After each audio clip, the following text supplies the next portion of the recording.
Hey y'all, it's your girl, Shannon Ray. Get ready with me to do the second installment in the Becoming Her series. Today, we're gonna focus in on the soul. For those of you who are new here, I just wanna offer you my sincerest salutation. Hey boo! I see I have some new subscribers and that makes me very happy, so welcome to the fam. For those who have been watching from the beginning, I just wanna thank you for your positivity and encouragement. Y'all really make your girl feel good. I am a faith-based content creator and certified transition coach. I work with people who are going through major changes, transitions in their life. I'm here to help problem solve, to vent, to plan, and then to push through. As a short disclaimer, please notice that I did not say I'm a makeup artist. Oh no. I'm doing this Get Ready With Me because I wanted to do something different for this particular series of Becoming Her as I get ready for my day. Please be sure to like, comment, and subscribe. I'll be going back to my normal platform of storytelling and sharing my thoughts over a cup of tea and a few jokes. All right, so be sure that you're subscribed. Last week we talked about the mind and becoming her, and today I want to talk about the soul. You know, it's a really interesting thing when you think about soul care. I had a couple of thoughts around spa dates and retreats. I wondered if I needed to take up meditation. But when I really sat down and thought about the state of my soul, I realized I needed something more, something sustainable, something long-term that could provide opportunities for me to check in on myself. I've said it a dozen times before, or maybe more. I'm a big proponent for therapy. I'm a big proponent for journaling. I'm also a proponent for journaling with intentionality, allowing yourself to have prompts, to go back and check in, to give yourself homework, because there's no shame in being about the business of making yourself better, of checking in. You're always growing, you're always improving. And because we live in this life, there are things around us that are always changing. So there's always work to be done. Now, many of you know that I feel deeply connected to Woman Evolve, Sarah Jakes Roberts, as I found that community online when we were all going through COVID, and it just really impacted me at a time where I honestly can say I needed it the most. I'm still very active and still a participant, 2.2. Yeah. Okay. Kind of dab that in. But one thing I realized, even with those amazing online churches that I had access to, I also wanted to be able to go and sit in a group of my peers who are also trying to grow. But community is important. We can't deny that. We can't deny how significant it is that as we're building ourselves, that we have the proper counsel around us, that we have the proper support around us. Having support is essential to the soul. And it's not just because there's wisdom there, but there are folks who are interested in helping to take care of you. And there are folks who are interested in pouring into you. And you never know what gift God has in store for you through your connection to other people. Church was first. I also looked at some opportunities for some career affiliations. I wanted to be able to grow in the coaching business. And so I started looking into ICF meetup groups. ICF is our credentialing institution. So I started looking at opportunities to have meetups and different things like that. I really wanted to have the chance to be around like-minded individuals. And I understood that being specific about what I was looking for with each group would lead to a success. I also became completely unapologetic about investing in myself. And that showed up in a lot of places. That was the certification for the coaching. That was LinkedIn Learning, Coursera, different courses that I could take to get stronger in certain areas, whether that be social media, whether that be written and verbal communication. I wanted to be at the top of my game because I was really focused in on expanding my career and building a brand. I started looking at my education plan. Am I going back to school? Am I getting another master's? Am I going to get my doctorate? What is really best? It's important to get a good roadmap and to start making these small steps that felt not only digestible, but gave me opportunities to celebrate along the way. Yeah, that's fine. I never really get this part down. I'm trying to create shadows. I'm not a contour god, you know, just out here trying to create a look. You know what I'm saying? I'm doing the best with what I got. I'll do the best I can with what I got. Oh! Sorry. Not only did investing in myself include like my plan for education, but it was also in the books that I was reading. I talked about this one and the last one. I have read a lot of fiction to help myself to put my mind in the spaces where I would be capable of receiving or achieving some of the things that I was reading about in books. Then I got really realistic with my soul care, with reading things that helped me to process. I've mentioned this book before, but Codependent No More was one that kind of really shook me up. Transformation. What is the name of that book? I'll post it. I'll post a picture of it so that it can be seen, so that folks who are really trying to grow, who are really trying to work with God to heal themselves, have some resources. Then I started thinking again about her, the her that I had mentioned before, the her who I had written down and talked about what she did, what she wore, where she lived, and what her talents were, what her abilities were, what she brought to the world. Speaking another language is greatly important to me, and that's my next goal. I've set up things for my business. I'm working on launches, and once that step is complete, then I have a plan of languages that I'm going to learn. This is soul care. This is growth. Education is important to me. Learning something new and connecting with the world in this way is important for me to feel connected to my life. A lot of people don't like to talk about the fact that depression is something that impacts us, I think all of us, on some level or another. And what it shows up for me as sometimes is not feeling a connection to my life, not feeling grounded to this world. And when I start to have those thoughts, instead of being afraid of them, instead of trying to deny them, I look at them right in the eye, and I find a way to connect to the things that are around me, whether that be music, whether that be nature, whether that be learning about another culture. And learning another language is something that's important to me. It's a way to continue to feel connected to the beauty that God still has to offer for us here, no matter how ghetto Earth can be. I took a lot of Spanish in school, growing up, high school. I took it in college, but baby, if you don't use it, you do in fact lose it. And I need more in my life than donde estás, que hora es, or hola. I'm so country. Hola, hola, hola, hola, hola. I'm from South Carolina. I plan to learn more languages after that.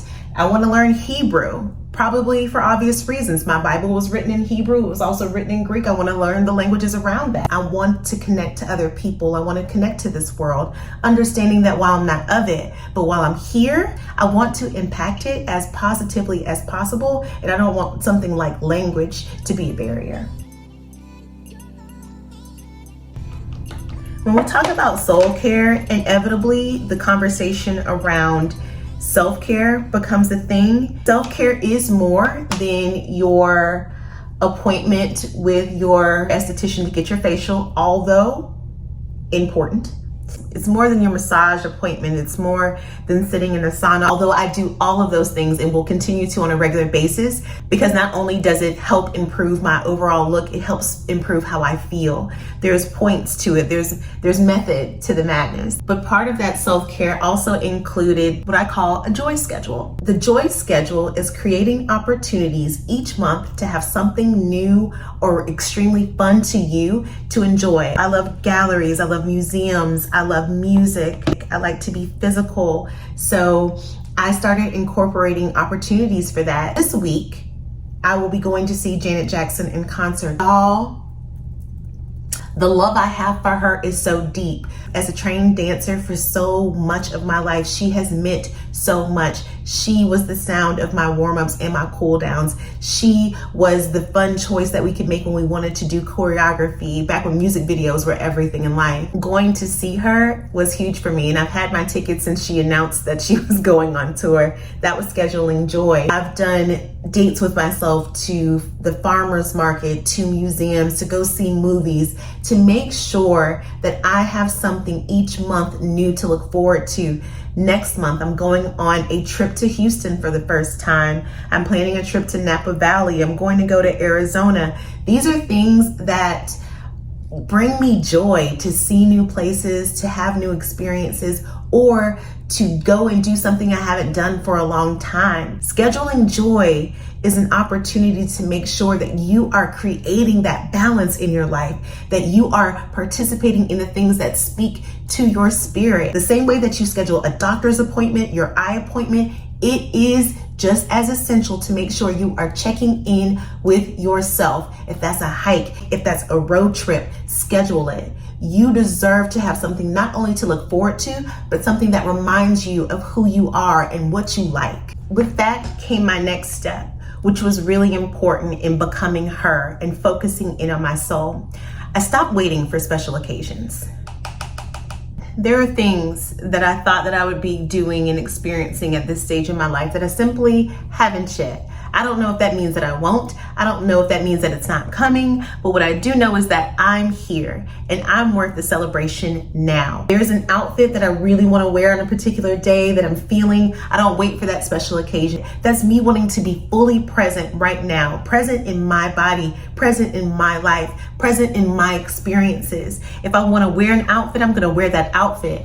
I used to have these set of dishes that were really meant for entertainment purposes. You know, when you get married, you do the registry, you do the wedding registry, and I got these plates from Crate and Barrel. They're not super fancy, but I just thought they were so beautiful. They're this grayish blue and they have a gold rim around them. They're not perfectly set either. Each plate looks different because they're not perfect circles, but it was so representative of what I think real beauty looks like.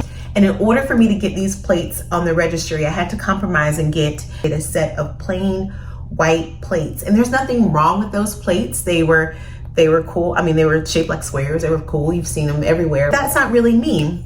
When I was able to move out of my parents' house and go back to using and being in all of my own things, I got rid of those plates and I eat on the good plates every single day. I use the good flatware every single day. I deserve that gold fork. I deserve that moment. And we all know what I mean, right? When I'm saying this, you deserve that moment every day. You are who you're showing up for. We always put on the best of the best for other people. And I decided to do that for myself every day. I deserve to do it now, not when I buy the house and not when I meet the partner. I get to do it now, not for just birthdays, not for just celebrations, but every day. A random Tuesday, a random Wednesday. I get to enjoy the fruit of my labor. I get to enjoy the things that make me smile. Those plates make me smile. You are worth the trip. You are worth the experience. That is all that you need to qualify for that moment. You don't have to earn it. You are here. You exist. You've earned it. That was the job. That's the requirement. That's all you have to do. Of all the things outside of taking my relationship more seriously with God, praying more, and being really active about the prayer, I got really serious about how I was communing with God. I got really, really serious. Y'all, I love a blush moment. I don't know what's happened to me in this season, but I am like obsessed with blush. I don't know. It just makes me feel like such a freaking lady. Like, look at my cheeks. Like, their cheeks there now. They weren't really popping. Now they popping, you know? I created real and true intentionality around growing my relationship with God in becoming her. That intentionality meant I went about studying the Bible in a different way.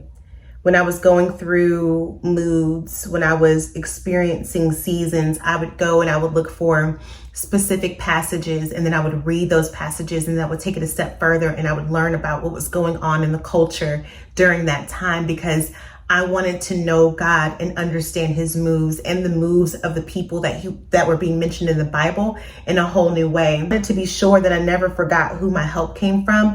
I wanted to be sure when I would have a win that I would go to God first, the same way I go to God first when there's something that's upsetting me. I wanted to change the nature of our relationship. I wanted to show God that I could love him the same way I love the things that he gave me. Sorry. And sometimes I falter with that. That's something that I continue to try to become better and better at. But I saw such a change in the way my day would go. I saw such a change in the way I felt. No matter how mundane, it still felt miraculous. No matter how upsetting or hurtful something was, I still felt like I wasn't alone. And not being alone in moments that feel like they are meant to break you, especially after you've been so low and you've felt so forgotten.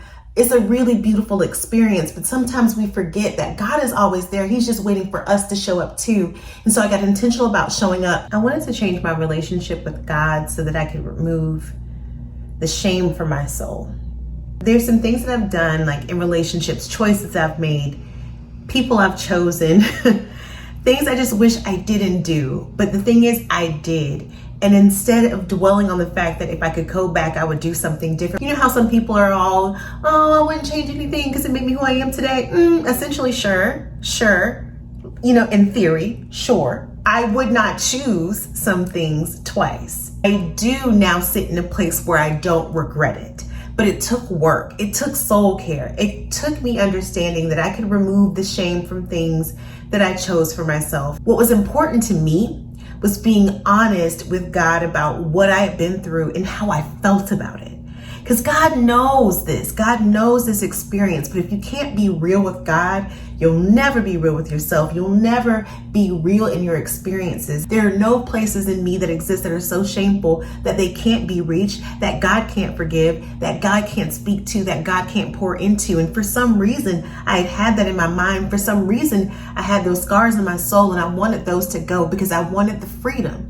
I wanted the freedom to be able to be my true self. I wanted the freedom to be able to say, I know who I am, and you can't use what I've done or what I've been through. What I've been through in my past against me. You cannot do that anymore because God has given me the grace, the freedom to just be, to just exist without all of that baggage.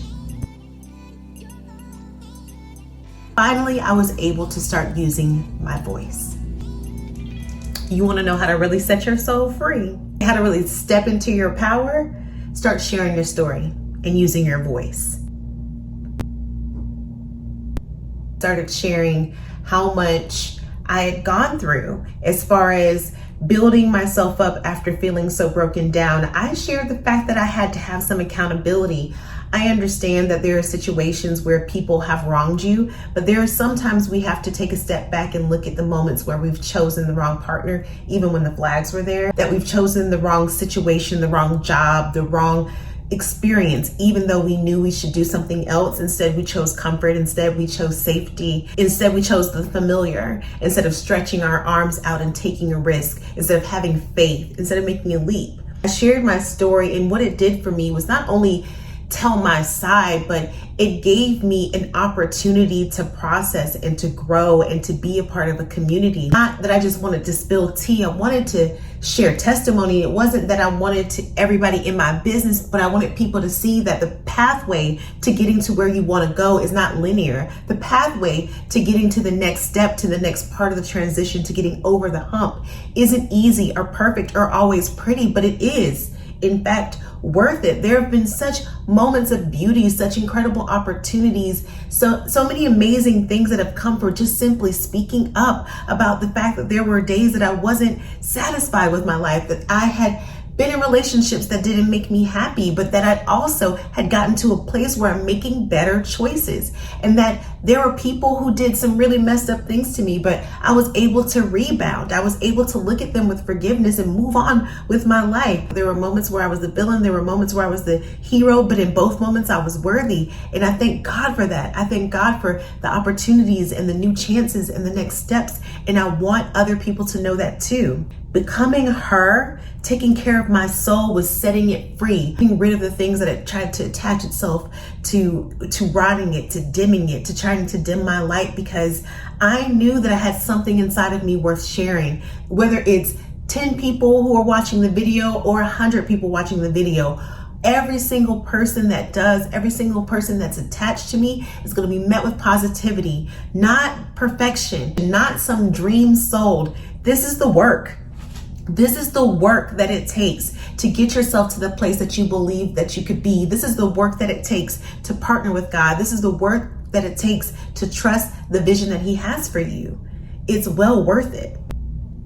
Becoming her and focusing in on my soul was about freedom. The care can be found behind the actions of going to a spa day with my girls, or finally allowing myself to have that breakdown that's been threatening me for the past 2 weeks. It's letting myself cry when I need to cry. It's giving myself reasons to laugh when I want to laugh. It's allowing myself to get familiar with the things that bring me joy and peace and comfort. Becoming her and focusing in on my soul was about getting to know myself, my fingerprints, fingerprint in this world. Your soul is as unique as anything that is attached to you. Your soul is the one thing that can't be duplicated. So its wellness, its well-being needs to be tended to. I have this sign back here. I don't know if y'all can see it. Tend to who you are becoming. I am becoming the very best version of myself, 365, in the moments where it looks like I'm falling apart, so that I just have the experience to fall together. When I feel myself breaking, I know that I'm not losing anything. I'm allowing opportunities for God to pour into me and getting rid of the things that no longer serve me. It's posh, it's trendy to talk about soul care. It's trendy to talk about becoming that girl, but understanding that who that girl is and what she's able to do in this world, what she's able to bring into this world, is power. It is not something to just be thought about lightly. It can feel like there's moments where it's superfluous. It can feel like there's moments where it's vapid, but what you are going to be able to bring when you know who you are, when you know what you bring, when you know what you need, means that you're able to do that and give that to someone else. That's being healed, y'all. That's healing. That's what healing looks like. And healed people can heal people. This work is so much bigger than we give it credit for. The work of becoming who we're truly meant to be. Serving 90s realness, I guess. This is the finished look. I hope that you are enjoying the Becoming Her series. And what I really hope that you get from it is that you still have the opportunity to become whoever you want to be, as long as there's breath in your body. If you enjoyed this video, please be sure to like, comment, and subscribe if you are interested in knowing more about what it means to be a transition coach and how I could possibly work with you. Definitely visit HeyShannonRae.com and get a little bit more information there. I hope you have just the best day ever. I love you for real. See you on the next video. Bye.